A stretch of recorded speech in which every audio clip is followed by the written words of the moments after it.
Leicester City dropped 2 points in a 2-2 draw of Crystal Palace. Coward Cooper's got to learn, otherwise there's going to be trouble at the King Power. It's the Palace versus Leicester City Football Club post-match analysis. Hi everyone, and welcome to the analysis show from Crystal Palace versus Leicester City Football Club. And wow, this was a frustrating game. So much to take from it that was great, and unfortunately so much to get angry about. Let's walk through the game. Here is my customary analysis of the match, what I thought about it, and where we could improve. Let's get it going on. Right, let's look at some of the stats from the game. So in the end, it's finished 2-2, and these stats are kind of misleading, right? So it seems that Crystal Palace had tons of expected goals, lots of chances. They had more possession, more big chances, more possession, more challenges. It looked like they kind of dominated the game, but that's not really true, because really this was a story of the flow of the game and match momentum, which is something we're going to come to in a moment. The game was pretty evenly contested, and of course Leicester got into a 2-0 lead, but basically Leicester backed off the gas, completely invited pressure onto ourselves. Palace took over, and I would say deservedly got an equaliser given the flow of the game. But it was frustrating because otherwise we had a very good performance against what is a good team on paper. Here are some of the match ratings that I've taken from SofaScore. Now, I've had a few criticisms and comments about taking this because SofaScore works out the stats using an algorithm, and therefore does it really give an accurate representation of the game? I can definitely buy that argument, but I quite like it just because I think it does give you a generally objective view of sort of what's going on. And I find that more or less it's an okay representation. And what this is kind of showing us is that, well, for Leicester City, you're seeing that Wilfred Ndidi was our star man with 2 assists and a great performance, which we'll talk about later, and good performances from both the centre-backs, Steffi Mavididi and Jamie Vardy, which I think is accurate. Palace, pretty much all their team played well, which maybe does go a little bit against the sort of analysis, but they definitely played well in the end to force their equaliser. So I think it's a kind of fair point of view. And what I think this kind of shows you is that we had some good performances from our team, especially one individual in Ndidi, but maybe we didn't really stamp our authority on the game as much as we could have done, given the fact that we went to 2-0 lead. Let's come back about and talk about that later in the game. Right, I'm going to show this now, and I'm going to come back to this in the future as well. So this, apologies for the bad graphic, but this is the momentum chart for the game and what happened. So on the top here, you've got Palace, and here you've got Leicester. And the higher the chart, then that shows you how much momentum they've got and how likely it is to score. Now, of course, you can score against the run of play, like we see here. Or even here, but the Leicester goal. Well, I suppose we did start well, so we deserved that goal. But it shows you, how likely it is that you're going to score. And what you can see is that although Palace had this really good spell of pressure at the end of the first half, in general, throughout the whole game, really, we kind of kept them pretty timid, to be honest with you. They weren't really creating that much. Perhaps we weren't creating that much either, but we had got ahead. But here you can see, sort of in the last third of the game, they just really turn it on, especially in the last 10 minutes. And, you could say, wow, is that great management from Glasner and making changes? And unfortunately, this is a little bit from column A and a little bit from column B, because as we'll come to, Glasner definitely did make an attacking change. Cooper responded with some extremely negative and defensive changes. It invited pressure on us. And here we can see right near the end, they get the goal and it's 2-2. Super frustrating. Right, let's talk about the lineup. A graphic here provided by Blue Tinted Glasses. Big shout out to Locks, good friend of mine and fan of the channel. And here was our lineup. And, what were we going to do that was different? There were some surprises and maybe some that weren't different. So the big kind of addition or change from the previous game is Mavididi comes back into the team. But Ayew actually keeps his place. And it's kind of funny. Look at his face that they put on the original Twitter graphic. Like, he's not quite sure if he should be there because, of course, Ayew is playing against his former team. But actually, we shifted Ayew out onto the right-hand side and put Mavididi on the left-hand side. So it was Fatawu that dropped to the bench, which is kind of an interesting one. But I think Ayew did have a decent game. We'll kind of come to that in a moment, certainly kind of one aspect. Other than that, it was pretty much as you were. Vestergaard again kept on the bench, Okoli keeping his place. No real change there. Ndidi as a 10. Now, a lot of us were crying out for a more creative player to come here because, of course, as we'll come to, this does not really scream creativity. But we'll talk about it in a moment. But certainly, I was surprised that neither Buonanotte nor Bilal El Kanu started. What I will say, though, is that they did say that Buonanotte was having a little bit of a knock and could only maybe play one half, although he didn't play at all. So make of that what you will. And they claim that Bilal El Khanous, because he's only had 2 training sessions because he was away with Morocco in the international break, wasn't ready. I'm not sure I'm buying that, but okay, let's give the benefit of the doubt, shall we say, to Steve Cooper on this one. So this was our lineup. As for Palace, so I said in the pre-match build-up that I was expecting some of their new signings to play, and 2 of them came into the team. But it was interesting how they did it. So here they put Lacroix into the team. He's on picture on the graphic, and he was their left-sided centre-back. He's pretty fast, so that's a big addition to them. But I thought that Trevor Chalobah, who's on loan from Chelsea, might also play, but he didn't make the squad at all. So they kept Nathaniel Klein in the team, which maybe was something that we could expose, because Klein, I think, was a good player, and is still decent, but he's getting on a bit. He's not as young as he used to be. The other big one was Eddie Nketiah came into the team. Now, this was interesting because Mateta has been playing for them, and in fact, he scored twice in this game, so fair play to him. But I was always on the assumption that given that they let Edouard go on loan to us, that they would only be playing one striker, and it'd be either Mateta or Nketiah. What they've been doing in previous games, they've been playing Daichi Kamada here in their other number 10 position. But actually, they put Nketiah on, and they had him as a 10. So as the game kind of kicked off, I was wondering, wow, are they actually going to make a change and put 2 men up front? And they actually changed that at the end of the game. But to begin with, they actually played Nketiah as a 10, which is quite an interesting thing. I've not really seen him play that for Arsenal. And I think overall, actually, he had a pretty decent game, given that it was a debut for Palace. So it'll be interesting to see how they use him going forward, because Mateta scoring twice and Nketiah coming into the team. Interesting signing. 30 million, I still think it's a bit pricey, but he definitely did well there. Otherwise, it was the regular sort of suspects. The only thing I will say, and I kind of got this mistake in the pre-match build-up, is they decided to put Czech Doucouré into the team and start instead of Will Hughes, who had started against Chelsea. Hughes did not have a great game. They subbed Doucouré on at half-time, and they were much better in the second half. So I guess that makes sense. As it would transpire, Doucouré picked up a bit of a knock in the first half, and they put Hughes on for the second half anyway. So they both ended up playing. But I do think that on paper, when both of these two are playing together, it gives them a better double pivot than when Hughes plays. Even though I will say that Will Hughes actually had quite a good game in the second half when he came on.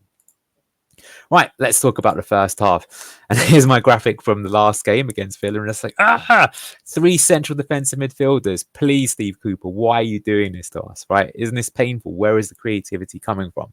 But what I've got to say is right from the off, Wilfred Ndidi had an absolutely amazing game. In my opinion, he was the best player on the pitch by a mile. And he was the best player from minute 1 when he was on right the way up until minute 79 when he came off. And actually, when he came off, I actually think that's the reason why we lost the game. Although it's not just because of him, but a system change that we made at the same time. So what I want to kind of point out to begin with is Ndidi is considered not that great on the ball. And, you know, he's more of a defensive player. But last season, of course, he played as a box-crashing 8 under Enzo. And now he's playing almost as a kind of number 10. Although I would describe it more as a box-crasher still. Maybe more of a Frank Lampard position for Chelsea, if that makes sense. When we were in the defensive phase in the 4-4-2, he was actually pressing right up top next to Vardy, which is interesting. So they're doing the pressing together. But what I think Wilf gives you, and I think this is something that a lot of the fans should kind of bear in mind, is that, of course, you want a creative player, but you can be creative in many ways in football. It's not just about getting the ball and pinging passes around, right? You need to get the ball in the first place and actually be able to hold it. Now, Wilf is amazing in the air. He's always had really, really good aerial stats, even when he was where he plays at centre-back, central defensive midfield, or now as an attacking midfielder. So what I'm calling out here is that we were using often in the game the fact that if we needed an outlet, whilst we wanted to play on the ground, because it's the Premier League and sometimes you can't always just play out from the back because it's going to cause trouble, you can go long. And if we did play long, what we look to do is play it into Ndidi. And because Ndidi is tall and he's strong, he could actually keep the ball, retain it, and play someone in. And what Ndidi did that was so well is that when he got the ball, like in this case, he would bring it down, and how he's actually managed to work with Mavididi, and then we've got the ball, and now we can get forward. And this was a feature of the game throughout that he did a really, really good job with. And that, I think, is important. And that's why I think even though people do want more creativity to come into the team, I think the answer will be to put someone alongside Ndidi rather than replacing him, a bit like how Kiernan Dewsbury and Wilfred Ndidi played last season, because I think he really gives you something that is important, especially against the top teams. Like when we play Arsenal, they're such a good team and they're going to probably press the bejesus out of us that we're going to need to rely on someone indeed to sometimes give us an outlet, because Vardy isn't that type of player. Vardy's a brilliant player. He scored again in this game, even if Edouard comes into the team. But I think Wilf is really good at doing that. But yeah, Ndidi, he impressed me in many things. He was managed to dominate the ball in the air. He's managed to bring it down and hold it up. when he had the ball, I think this is something that he deserves a lot of respect for. When he first started for Leicester, he'd often win the ball back, but often he'd give the ball back straight away, or he wouldn't really use it too well. Now, if you compare that to one of the best midfielders we've ever had for Leicester, which was N'Golo Kante, the reason why Kante was amazing is that when he won the ball back, he would always release it really quickly, pretty simply, normally to Danny Drinkwater, and the attack would flow, and it would get us from back to front so fast that teams couldn't deal with it. And indeed, he now is starting to be very good on the ball, and I'm quite impressed with him. He's also winning the ball on the ground here. So the ball's kind of just about to fall on the ground. And this is up against one of the Palace wingers. And he's going to try and get it. And actually the ball ends up going out of play. And indeed, he just did a great job there. So throughout, I'm also going to post in the thread down below a link to Fox's talk. And I've got a couple of gifs of Ndidi.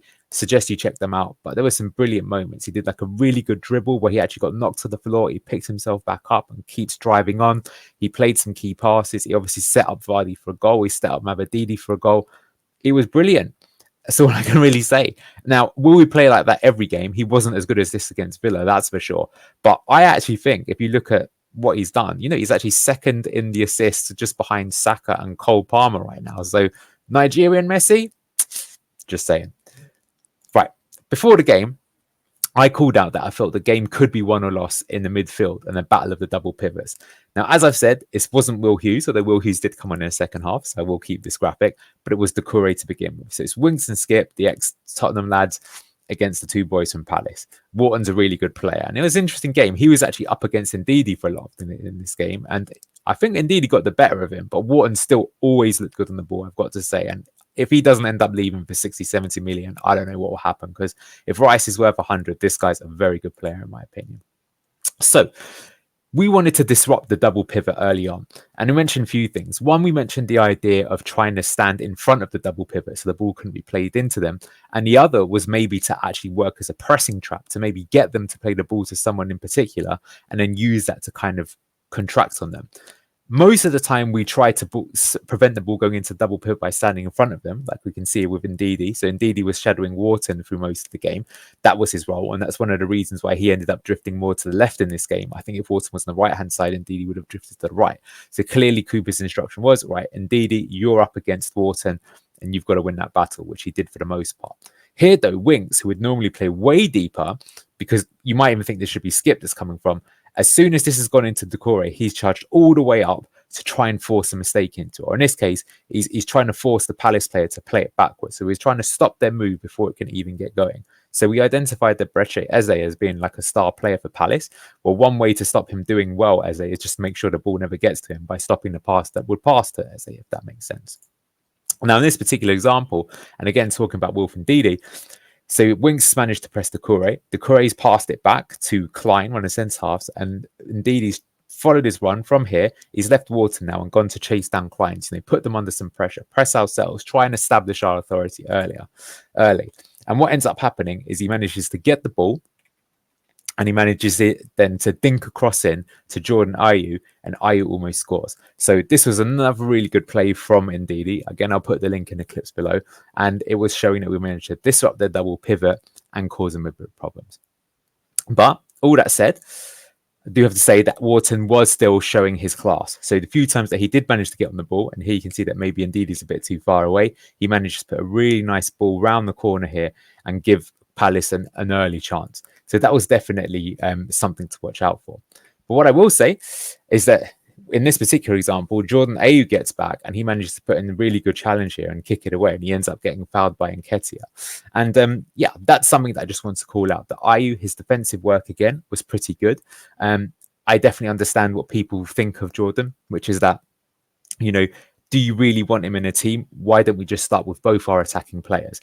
And for what it's worth, I think sometimes that we should do that. Like, should you start with Jordan Ayew or use him to close out the game? And I actually think in this type of game, given the game state, it would have been better if he could bring someone like him on rather than sub him off. But I will say that for whilst he was on the pitch, he won many free kicks. He was involved in a chance that Mavididi almost scored from. He made loads of challenges and he always put in the shift. And it was notable that when he got subbed off, all the Palace fans gave him a real, you know, big round of applause. So you can see that that's someone that isn't afraid to get his body on, put his body on the line, get stuck in and try to make the difference. Right. Now I want to talk about what this game, and if I'm being brutally honest, what the Premier League in general is all about, and that is a game of transitions. So if you're not aware, a transition is what happens when the ball breaks loose, it falls to someone, and anything can happen.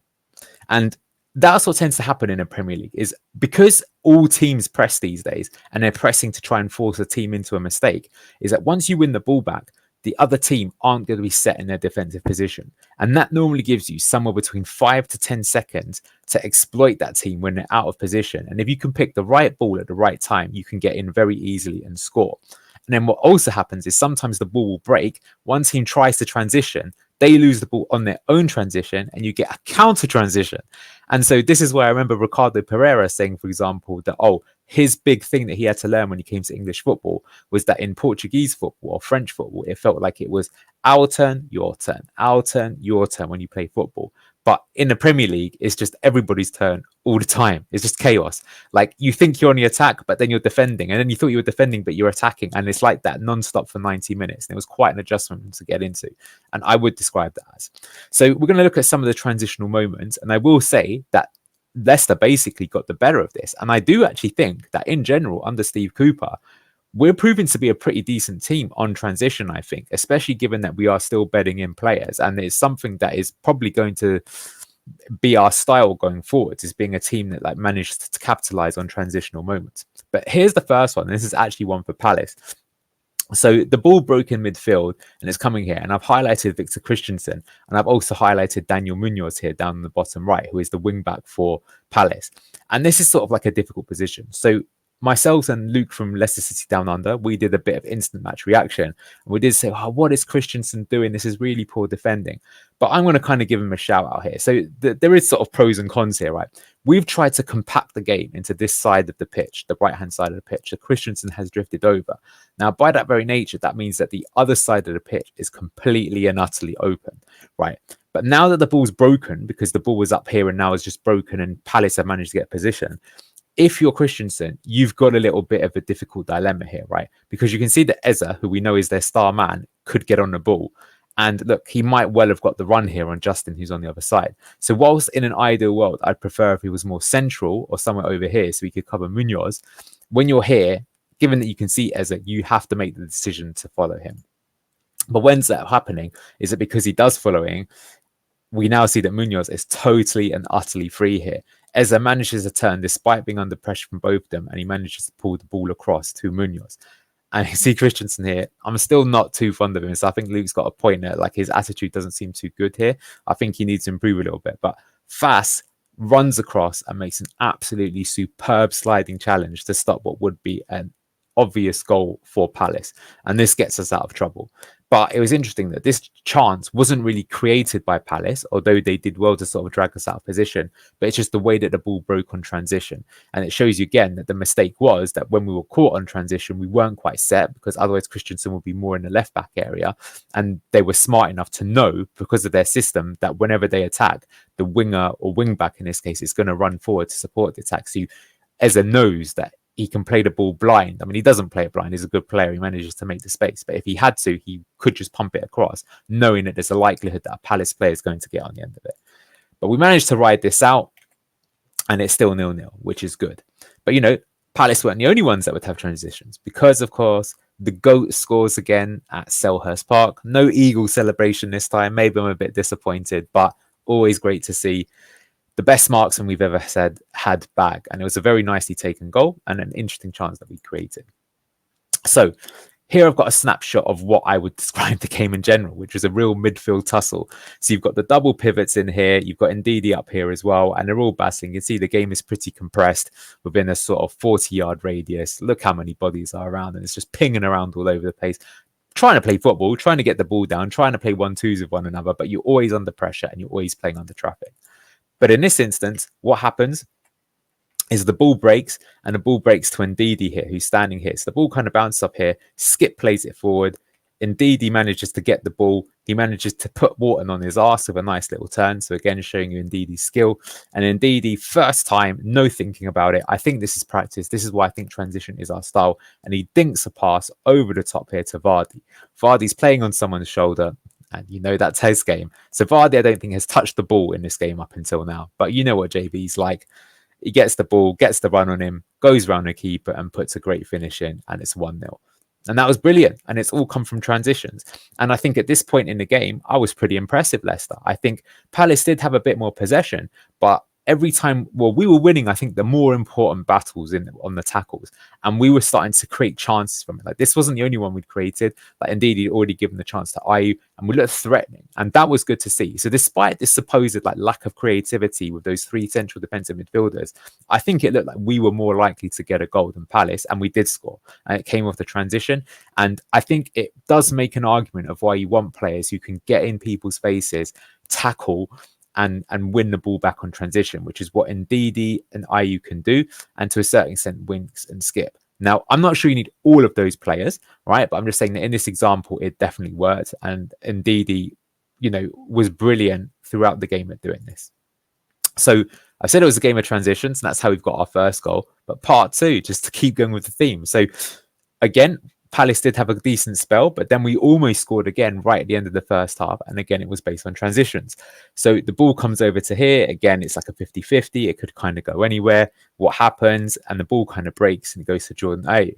And Ayew gets the ball, and which is really good, is he doesn't even think about it. He just plays the blind pass and plays it, boom, over the top to where the space is. And what we said is the way that Palace play is they tend to push their wing backs right up front. So we knew that the potential spaces in behind Palace were in behind those wing backs. And that's why often we were looking for the ball into those spots for the first option and trying to do it fast. And I think that's definitely a big change between last season and this season. Under Maresca, because we were in the Championship, we had high possession and we were very patient and trying to move and shift around the other teams and then isolate the gaps and then make our chances that way. In the Premier League, because teams are going to have high quality, a lot of the time we're not going to have as much possession. What we're going to do is we're going to try and hit teams on the break, not necessarily as a counter-attack, but like I say, just taking those transitional moments and making a goal from them.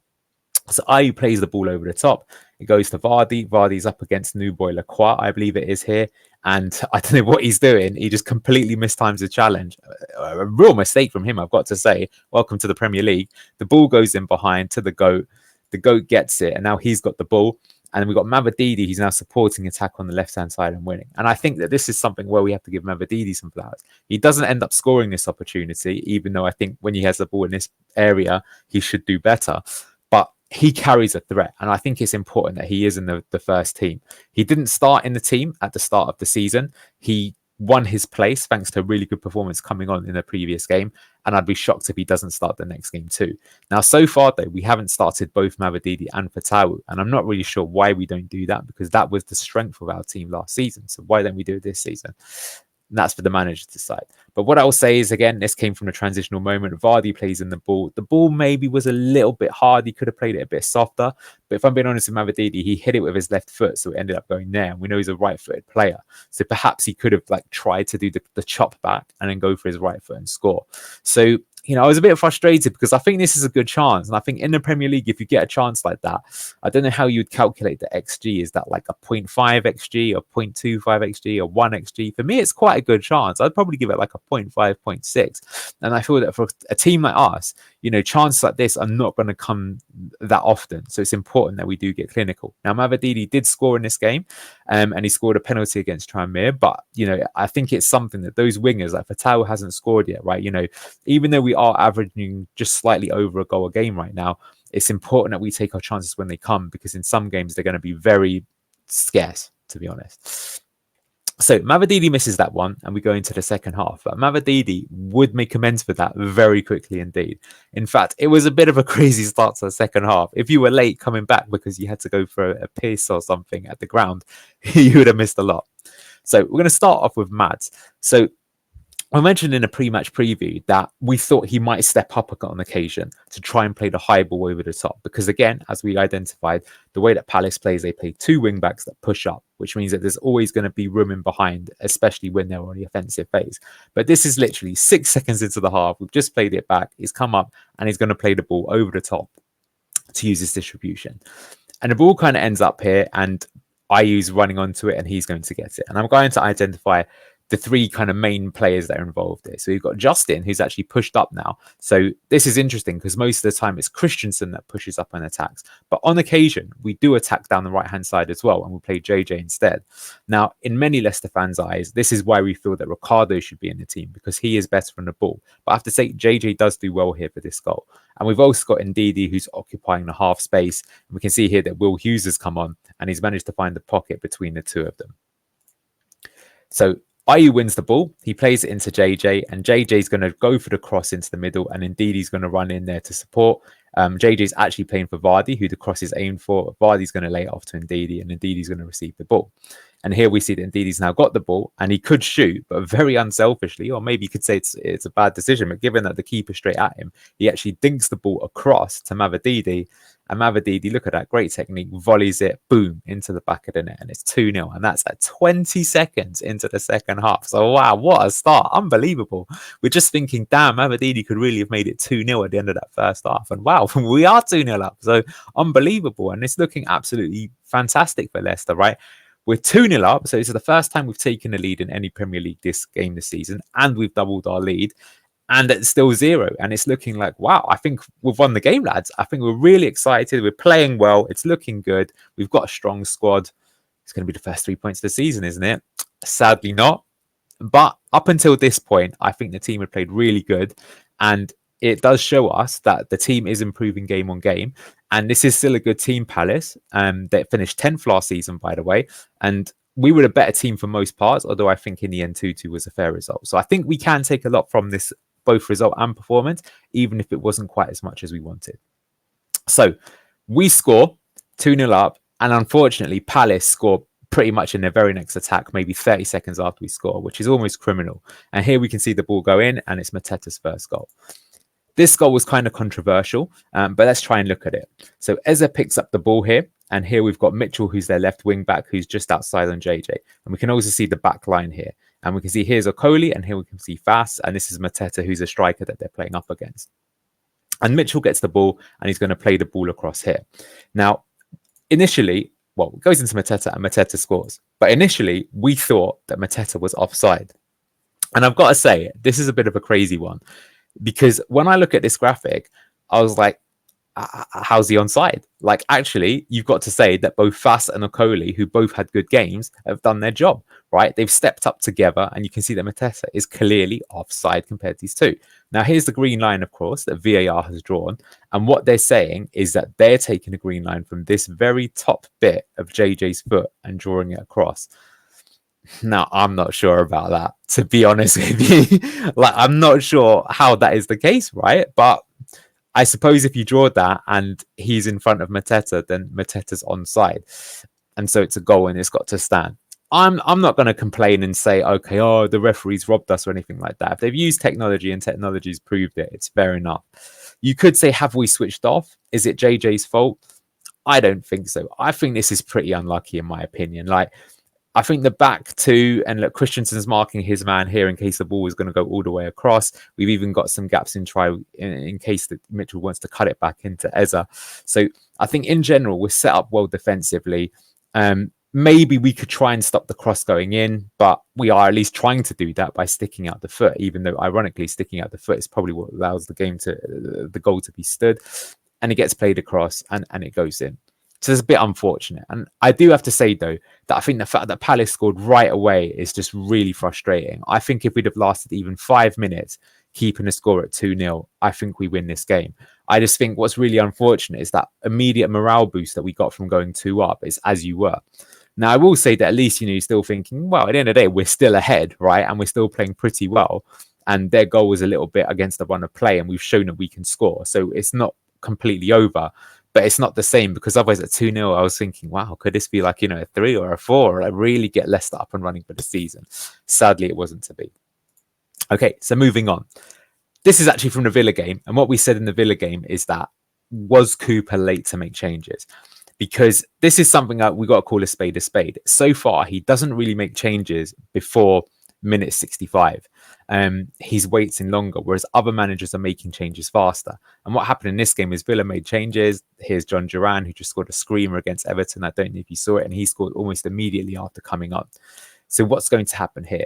Well, actually, to be fair, Palace, although they were forced into a sub at half time with Doucouré coming on for Hughes, they actually waited a little bit themselves. And I think even though the game was 2-1, at this point, I've got to say, we still look pretty comfortable. I don't think Palace particularly looked like they were going to score, and we were still making some half chances ourselves. So the game plan was working. And so therefore, we know that in the Premier League, due to its intensity, it is probably going to come down to the substitutes and use of the squad and utilising your bench, because the 5 subs that you can make to get something from either a winning or losing position. And how is it going to go? So Glasner made a change, and this is quite a big change. And I think this is really the story of where the game got away from us. So they took off Klein, who is their right centre-back, and they put on Kamada, who was the 10 and had been playing in the 10 possession instead of Nketiah, who had started this game. And what this meant for their change is it a 4-4-2? Well, it was more of this kind of 2-4-2-2 because they were quite really going for it. So now they pushed Nketiah up with Mateta. So they got 2 men up front. Then they put Eze and Kamada in behind. They kept the double pivot, and both the wing-backs are pushing up. So Glasner's going for it. They're at home, they're 1-2 down, and they need to get an equaliser. And even though, if you say that there's going to be 4 to 5 minutes of injury time, so you've got half an hour left, even though there's still 30 minutes to play, he wants at least 30 minutes to really go for it. If we concede another one, we concede another one. We want to get something out of the game. And he's probably even thinking that they can win it. So in comes Kamada, 2 up top, and this is going to pose us a threat. And as you can see, this is their change in shape. And so what I've identified here is up here is Kamada. Here is Nketiah, as Mateta. Actually, Hughes is pushed forward as well, but that's because Ez has dropped deep and they're kind of flipping position. But you can see this is the advanced position that Kamada took. So then it's time for our substitutions. And Cooper made 3 subs, and he also changed the shape. And this is the story of the game. And look, what is everyone online saying? They're saying, why did Cooper only make defensive changes, and why did he throw away the points? Because these subs, they did not improve the team. That's a fact. The stats will show that objectivity, so it's not even opinion-based. And whilst you might try to see out a goal, as we saw with the momentum chart at the start of the show, the momentum just, really heavily favoured Palace. We couldn't get out, which I'll show in a moment, and it probably felt like the goal was inevitable. So I really want to spend a little bit of time looking at this, because I've got to call it as I see it. I think these are bad subs. I think it's poor game management, and we've thrown away 2 points because of these changes. So first up, we've taken Mavadidi off and we've put on Fatawu. Now, this might make sense, but Fatawu normally plays on the right-hand side. So what we were expecting is maybe that he would go onto the right-hand side and Ayew would change over to the left-hand side. But actually, we didn't. We kept Fatawu on the left-hand side, which I just don't get, to be honest with you. Like, if we think about their team, so their left wing-back, their right wing-back is going to be Mitchell. Mitchell. So that's who Ayew was up against. And was that something that we identified as a weakness? But if he was a weakness, surely Fatawu is better against them anyway. I'm not really sure. Maybe it's because Eze plays on that side, and we thought that maybe Fatawu would get a little bit lazy against him, possibly because Eze is a really good player. But just calling it what it is that why put him on that side? It's a left-footed player now, so you can't cut in and have a shot, which takes away from our attacking threat, and that's probably the biggest reason why we ended up giving the equaliser away, because we had no threat on the other end. The next change was Hamza. Now, we said that Ndidi, had done actually a pretty good job as a 10. But if people don't think Ndidi is a 10, then there's no way that Hamza is a 10. Now, as it transpired, he only played as a 10 for 3 minutes. Then he kind of reverted into a middle 3. But again, I think this was an overly negative substitution. And as we'll see, it meant that we no longer had that outlet ball that we could play over the top for someone to get onto it. So in my opinion, this absolutely should have been either Buonanotte or Bilal El Khanous. I think given his height and his good aerial stats, Bilal would have been a good one to play here, but we didn't. And then finally, we took off Jordan Ayew and we put on Connor Cody to go 5 at the back. And this was a disastrous change. And this is not only because Cody gave away a brain-dead penalty, which we'll come to in a moment, but it's because we changed shape. And if you ask me, what does Ayew give you? He gives you tenacity, hard work, tackling, puts in a shift. We definitely have players in our team that can do that. And the one that springs to mind immediately would be Casey McAteer or even Bobby de Cordova-Reid. Because at this point in the game, because you're holding the lead, you don't necessarily have to score another goal. What you need someone is going to match that work rate to get you up the pitch. And those 2 players can both do that. And we had 2 options that we could have picked from, and we picked neither. And we went for Cody. And if we are going to go for Cody, well, why are we going for Cody? Because Cody is not particularly match fit. He started the season with an injury. He hasn't played many games compared to Vestergaard, who could have come on instead, or even Ben Nelson. So you're taking an undue risk. And someone who's not match fit, they're more likely to make bad decisions. And guess what happened? He did make a bad decision. So I think all three of these subs, if I'm being honest, are awful. The Fatal one on paper shouldn't be awful, but the way that we utilised him was. So I'm not impressed. So what we ended up doing is we went to 5 at the back. And here we've got Cody. So Cody was playing in the middle and he was acting somewhat as a sweeper. So Cody's still on the left, Fass is on the right, and we've got JJ and Christensen still either side of him. But what that meant is that we were just sitting back and expecting Palace to bombard the ball in and play crosses. But I think, to be fair to them, they weren't just swinging crosses. They were still looking for 1-2s and trying to play a bit of intricate play. Here's how the shape looked like then. And what I'm also going to say, that even though we went 5 at the back, where I think we also went wrong is the rest of the shapes. We basically moved to a kind of 5-3-2. Hamza was not playing as a 10. We kind of played 3 central defensive midfielders. And Fatawu, rather than playing as a left winger, he actually started moving a bit inside and almost playing in behind Vardy. So it was almost like a secondary striker. So maybe the thought is that, well, Fatawu's still got pace, so we've got someone there and he's taller and maybe he can pick up the ball. But in my opinion, this was just disastrous. And another reason why it was disastrous is that when we had our 2 wingers on the pitch, what it meant is that we had 2 players who were 1-on-1 against their wing-backs in Munoz and Mitchell, who they replaced for Schlupp and Ismail Assar in the end. So they actually refreshed them to give them energy. So we've got 2 wing-backs from Palace that have come on that are full of energy because they haven't played any time, and we're not matching them 1-for-1. And we're just saying, you know what, push all the way up against our fullbacks, JJ and Christensen. Poor. Right, we've not got an outlet and we haven't got players to pin them back. Sometimes the best way to defend really is to attack. That doesn't mean all out attack, but if you push everyone forward, if you then put another player behind you, that's always giving you something to think about. The last game of the championship season, we played Blackburn at home and we lost 2-0. And basically, Schmodix just stood on the halfway line, and as soon as the ball broke, he ran onto it and scored. And that gives you something to think about. Might sound stupid, but it's true. And at this point in time, Vardy's getting tired. I think he had a very good game overall. If Edouard was available, I'm sure he would come on and play. But we still could have made the change there, right? At this point in time, it isn't necessarily about if being a striker is your natural position. You just need someone who's going to work hard, lead the press from the front and have pace. So again, worst case scenario, put De Cordova-Reid or McAteer on. I know that sounds stupid because they're not a striker, but like I say, this is not really about the position you're playing. It's about keeping your structure. It's about keeping the same tenacity, the same work rate. Once that work rate drops off, you're in big trouble. And if you just turn it into a game of attack versus defense, yes, that could work, but you're taking undue risk, in my opinion. And that's what led to our problem. So here I'm just trying to identify a lack of an outlet. So here you can see the sort of shape here that we've got Skip, Winkston, and Chowdhury. So you can see that they're playing as a midfield 3. And this is Fatawu, who's playing up with Vardy. So this is the 5-3-2 shape. And we've tried to play the high ball over the top to Fatawu. Now, Fatawu is actually 6 foot, so it's not like he's short. He is pretty decent in the air. But at this point, he loses the ball and it's easily cleaned up by Palace and they're back on the attack again. So Vardy at this point is pretty gassed as well.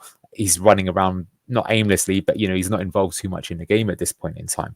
And so again, I think that this is just the poor thing, is that with these 2 in these positions and not playing wide men, we've got no outlet, which means that every time we tried to get rid of the ball, we just lost it immediately, which means that Palace just had the ball over and over, could keep attacking and attacking, and it meant just the pressure kept ratcheting up and up and up. And it meant that anyone in the ground, anyone that was watching the game, you're thinking, the longer this game goes on, the more likely it is that Palace is going to score. So either we get lucky and we manage to see out the remainder of the time. And to be fair, at this point in time, there's probably 10, 15 minutes left of the game. Or they score and it's 2-2. Or worse, we do an Everton and they get a goal early and they go and win it 3-2. Luckily, that didn't happen. But I mean, who's to say?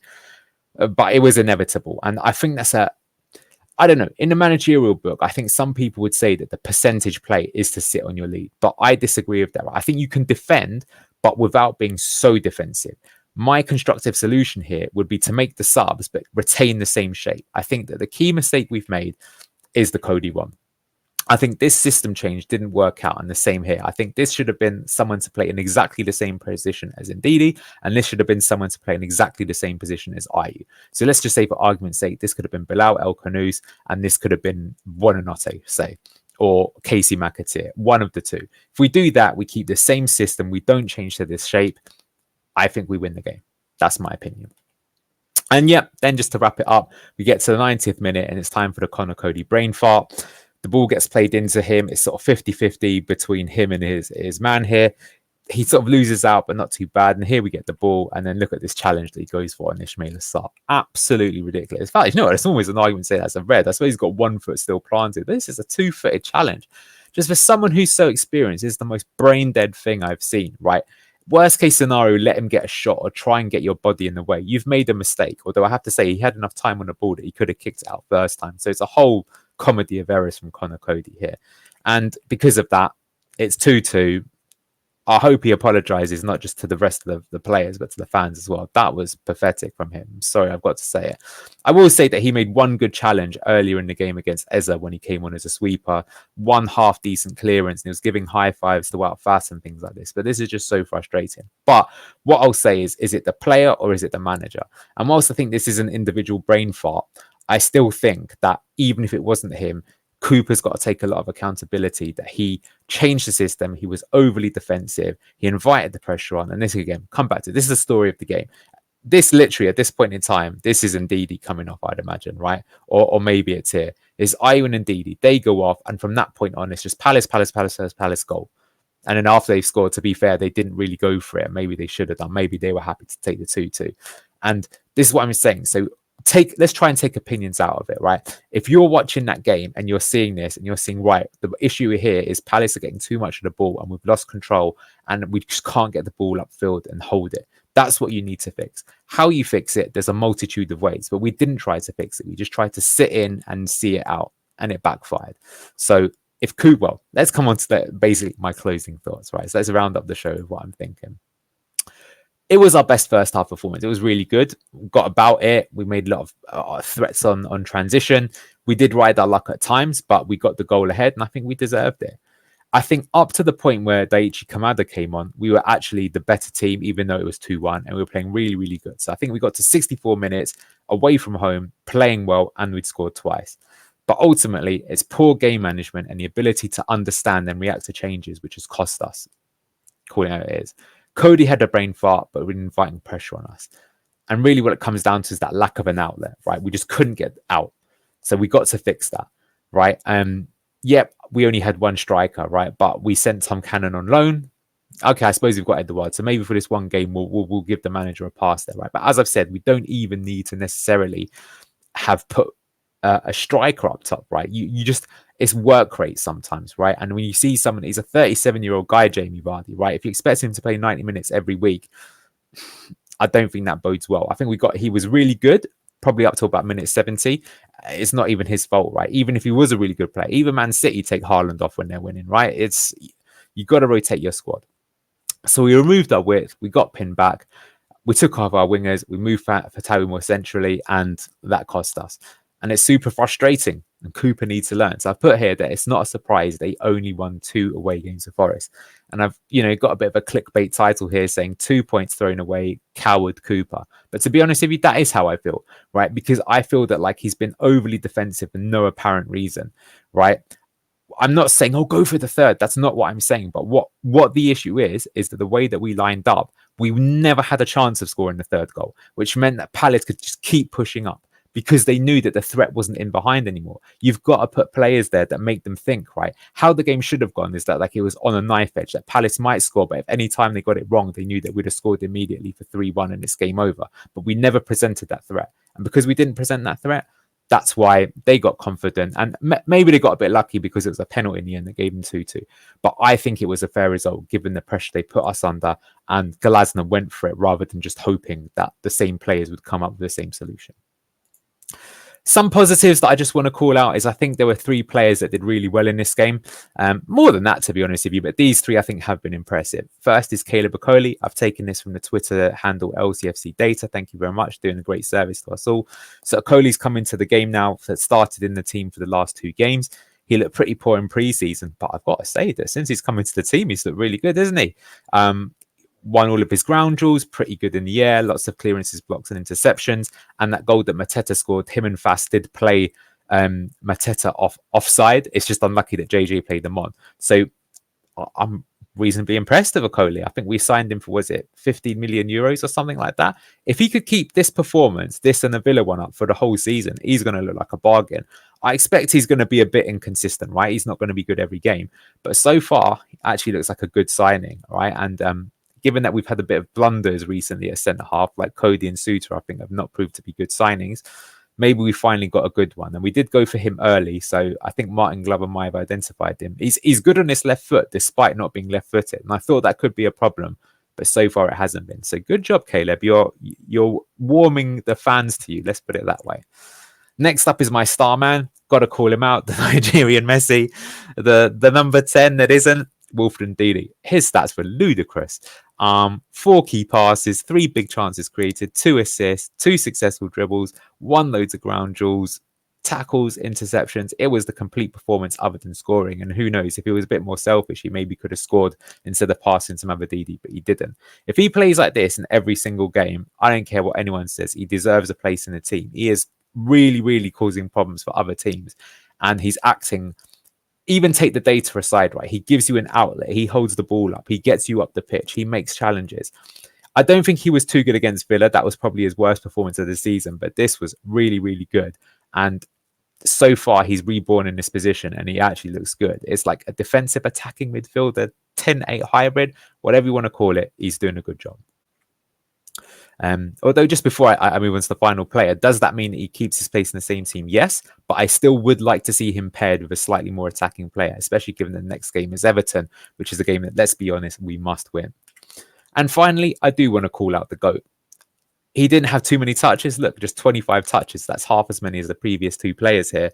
But he still scored. That was a really good goal that he scored, beating a keeper. He was always a threat. He always played in Mavadidi. Class is permanent, form is temporary, as they say. And I mean, that's amazing. He's 37 years old and still playing at that level in the Premier League. Already scored 2 goals. Dominic Solanke, who cost 60 million for Spurs, hasn't scored at all yet. Well, I'm not saying he's better or whatever, but it's just incredible that someone like that can play that well at that age. And we'll never have someone as good as Vardy, and that is going to be a real problem, I think, for next season. Although, who knows? The way that we're going, I actually think Vardy is going to play for us next season in some capacity. As long as he wants to play and he can put these performances in, he is worth the contract that he's been given. So that's it. I'd like to thank you all for watching. Like I say, I'm going to link something in the comments below, which is going to go to Fox's talk, when I'm going to put a little bit more animated clips and GIFs, but generally it's going to be the same presentation. Otherwise, I hope you enjoyed the show. Please leave me your likes, comments. Do subscribe to the channel. You can catch me around on some other shows. Otherwise, later in the week, we'll have a little bit of a discussion about the Everton game. We'll do a bit of analysis on that one. And next Saturday is absolutely huge. It is the must-win game, isn't it, folks? We'll talk about that soon. Thank you very much. Have a great week. See you later and goodbye.